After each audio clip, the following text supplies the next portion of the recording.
My sister was a typing teacher, so she'd say, Kuypers rhymes with typer. Hello. Hi there. It's great to be here. Before I say anything, Joyce mentioned having a time capsule, and I wanted to share that my parents built a retirement community mobile home park in Southwest Florida, in Naples, and after a while they put in a thing to have a time capsule, and I was young, but I put in a poem, and it was called A Child in the Park. And it was about going to this park, which is different from other parks. There weren't swing sets, but there was still so much life, and still so much to see, and it was so wonderful to see the people there. It was something to that effect. And I just want to share that with you because you brought up the thing, so I just want to say, anyway, hi. People who do not know me, hello, my name is Janet Kuypers. I am a Chicagoan. We moved here in August 2015. I ran 4 years in Chicago, a poetry open mic, and in coming here, I've taken over a poetry open mic to Recycled Reads on their first Sundays, called Poetic License, because sometimes you need to get your poetic license. Why not? And I can't think of anything else off the top of my head to share with you. Hi, I'm a Cancer. Thank you for your sign. Everybody, well, I'll get to that later. I was going to read 3 pieces of things that they had, Mike and Joyce had published in issues. In the current issue, because she said she really liked this poem, in the current issue of Blue Bowl is a poem of mine that is called Eternal Neverending Now. It is a slightly longer version in this book of mine called Pharaoh Memes. Pharaoh Memes is not a word, but if you can be attracted to somebody's pheromones, maybe you could be attracted to my words or my memes, and that was where this made-up word came from. So this poem in here is called Eternal Neverending Now. We struggle in our worlds. We contend with regular problems, and we look for relief in any way we can. We think a vacation can temporarily assuage how we feel, and it does. And then it's back to the same old grind, the same never-ending meaninglessness. I know it's hard. I know it seems hopeless. But I want to ask you, can you take a moment, can you pause and think of a time in your life, any time, when you felt at peace? It may have seemed a lifetime ago. Maybe it was at a beach at sundown, listening to the waves crashing. Maybe it was sitting along a mountainside and watching the little cars driving down the little roads below. Maybe it was jumping in a vat of soybeans when the farmer said, go ahead and look around the farm. All you could smell was fresh wheat and the dew of all the lush greens around you.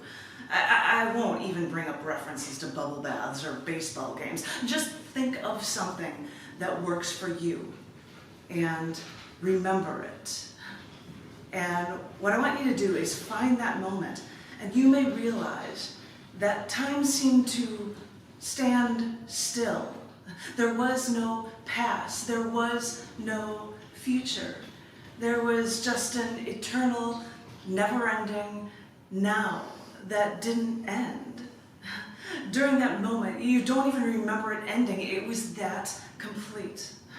So, if you can remember those times, if you can reflect on those times, then know that the perfect moment of contentness, of wholeness, is within you. Find it and know that peace is with you always. And for a complete change of gears, and this is why I put this one in the middle, this was a poem that was accepted in the Enigmatis in 2016. It is also a poem that I read for a future appearance on public access television. It'll be on March 1st of this year, where I'm reading poems and stuff. And because of that, it is in a chapbook for a collection book of stuff from CC&D magazine, this big old massive volume. I'm just going to pick out a little poem from here called Among the Debris. And this poem was brought up then because I worked for years as an acquaintance rape workshop facilitator.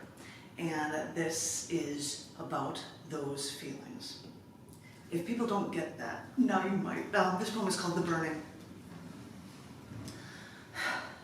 I take the final swig of vodka. I feel it burn its way down my throat. It's scorching my tongue, and reach for that bottle to pour myself another. I think of how my tonsils scream every time I let the alcohol rape me, and then I look down at my hands, shaking, holding that glass of poison, and think of how these were the hands that should have pushed you away from me, but didn't. And I keep wondering why I took why I took your poison. I remember how you burned your way through me. You corrupted me from the inside out, and I kept coming back. I let you burn a hole right through me. I hated it. And now I have to rid myself of you. And my escape is flowing between the ice cubes and the glass nestled in my palm. But I have to drink more. The burning doesn't last as long as you do. That's why I get down in the middle. That's why accepted in the 2018 issue of The Enigmatist was a poem called Eyes, because there are word limits on how many lines you can have in a poem. This is a shortened version of a poem that I wrote called Eyes. In the last year I was in Chicago when I did lots of features, and this one feature my husband came to and I said, just go and play background music and we'll figure it out. I didn't tell him. I'm like, by the way, this is a feature of a bunch of love poems about my husband. He's never heard them before. So he said, what? Because I never strum a guitar.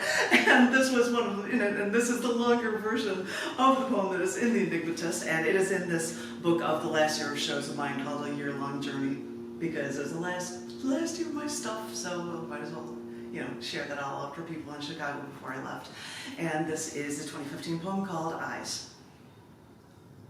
Growing up, boys didn't like me. Kids made fun of me. I was raised to think that I was a plain girl, easily overlooked. I'd look at my eyes, the same eyes my dad thought made me always look sad. And I wanted to think that the song Brown-Eyed Girl could have been about me. How silly of me. Who was I kidding? I should know better.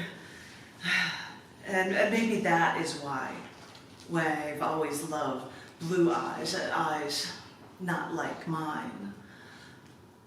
The eye is a fascinating thing. It's beautiful to study, especially yours. If I wanted to be a biologist, I'd probably take high-end resolution photos of that eye of yours, maybe magnified as large as I could so I could study it like a slide under a microscope. I would search for meaning in those mesmerizing patches and shades of that unique blue hue. They say science can explain all, so maybe it can explain why I am so in love with your eyes and why I am so in love with you. Eyes are windows to the outer world, but they are also portals within, giving us mere mortals fleeting glimpses of who you are inside. I think our colored irises floating on an ocean of white, punctuated with a pupil, were designed that way so that we could follow each other's gazes closely. I'm watching you. You probably saw that. I hope you were watching me, too. Because scientists have studied the crypts, pigments, and dots in those furrows of the eye, with the scientists now are figuring out that the eye really is the window to the soul. So maybe I was on the right track by loving your eyes and never wanting to lose sight of them again.